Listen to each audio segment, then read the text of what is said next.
Velkommen til en hurtig gennemgang af en bilkonfigurator Kubicasa har lavet til Roccos bilindretningssystem. Vi starter et nyt projekt og skal nu vælge hvilken bil, mærke og model, som vi skal have indretningen til at passe i. Lad os tage en Opel Movano kort høj til det her eksempel.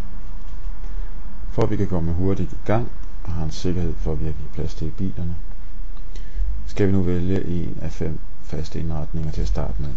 Vi vælger indretningen, som Rocco har valgt som deres standard. Og der går så et øjeblik nu, hvor 3D-informationen på bilmodellen og indretningen hentes, og alt placeres korrekt. Og allerede nu kan man se projektets samlede vægt og samlede pris i bunden af skærmen. Når den er loadet ind, kan vi se nærmere på indretningen.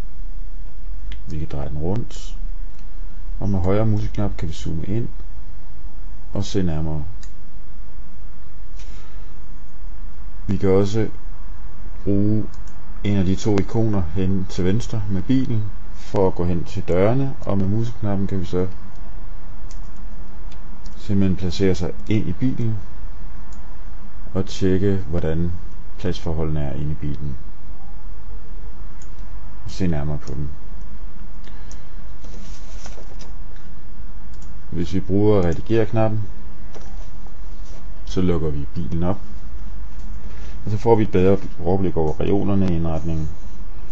Hvis jeg holder musen hen over en enkelt reol her, så kan jeg enten slette, eller jeg kan vælge andre reoler fra en menu herovre til højre, eller jeg kan gå ind og vælge den særlige reol her og ændre hyldebestykning på den her. Jeg kan trække hylder ind og placere dem ind i reolen.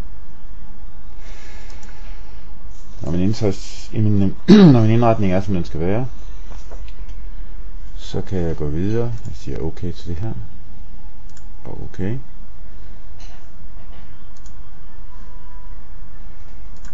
Så kan jeg gå videre til tilbehørslisten. Listen fungerer som en almindelig webshop, hvor man tilføjer dele til listen. Holder jeg musen over og klikker på en af de små billeder, så får jeg et større billede, så jeg kan se, hvad det er, som hvordan produktet ser ud.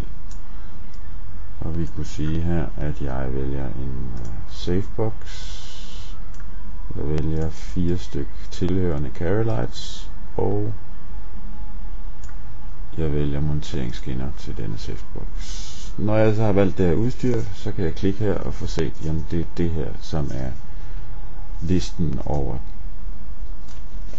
de ting, jeg har valgt. Det sidste skridt viser overblik over ordren eller indretningen med en samlet pris og samlet overblik på de enkelte reolsæt til venstre og til højre. Der er en knap, som man kan vælge, om reolen skal leveres samlet eller som enkeltdel, og man kan vælge at kalde en fuldstændig stykliste frem på det her. Så er det bare at gemme sit projekt på serveren.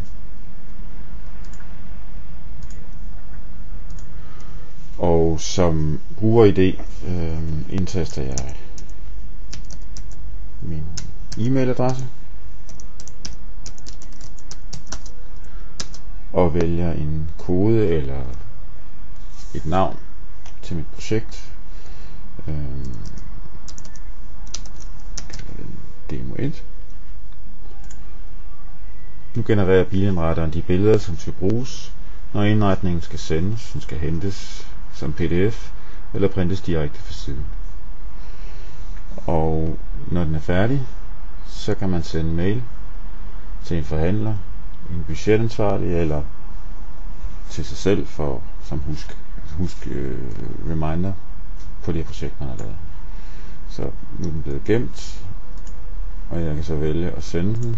Jeg vælger at sende den til mig selv. sådan, og det er demo tekst.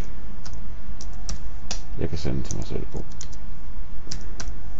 Sådan. Jeg sender en mail. Og mailen er sendt, kan jeg lukke mit program. Åbne mit mailprogram. Og der ligger mailen, jeg har fået. Jeg accepterer, at det er ikke spam, jeg har modtaget her. Og jeg kan nu se et fuldstændigt overblik over indretningen. Et billede af min indretning. Og en vedhæftet pdf-fil.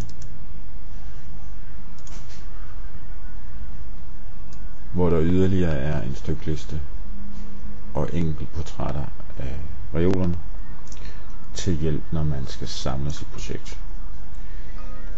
Mailen indeholder i øvrigt et link til bilindretteren, som tager en direkte til bilindretteren og åbner projektet op, så man kan se det i 3D. Jeg kommer her og redigerer videre, eventuelt gemme det under et nyt navn eller lave sin egen version.